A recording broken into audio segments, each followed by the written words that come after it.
જય શ્રી કૃષ્ણ. શ્રીમદ ભગવદ્ ગીતા શ્લોક નંબર 2.30. દેહિ નિત્યમ અવર્ધ્યોયમ દેહે સર્વસ્ય ભારત તસ્માત સર્વાણી ભૂતાની ન ત્વમ શોચિતુમ અર્હસી.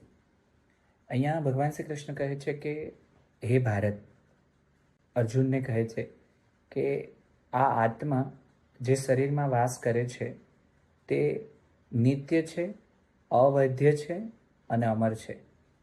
એટલે બધા પ્રાણીઓના શરીરના નાશ પર કોઈ શોક ન કરવો જોઈએ. અહીંયા ભગવાન શ્રી કૃષ્ણ આત્માનો ગુણબોધ કરાવે છે કે આત્માના ગુણો તમે જુઓ તો એ નિત્ય છે, અવૈધ્ય છે એટલે અવિનાશી છે અને અમર છે. અહીંયા આપણે પણ એ સમજવા જેવું છે કે આત્મા શાંત, પ્રકાશમય અને સ્થિર છે, તો કેમ આપણે શરીરના દેહના ભાવમાં પડ્યા છીએ?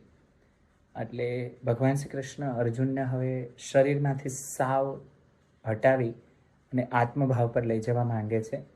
તો હું મારા માટે પણ એ શીખીશ આજે આ શ્લોકમાંથી કે હું કેટલી વાર હું કરી અને રોકાઈ જાઉં છું. એટલે હું જે જોઉં છું, હું જે સાંભળું છું, હું જે અનુભવું છું એ મારા શરીરનો અનુભવ છે, એ મારા આત્માનો નહીં.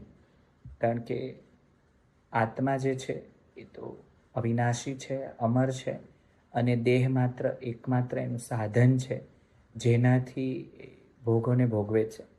એવું હવે મને વધારે સ્પષ્ટ થતું જાય છે.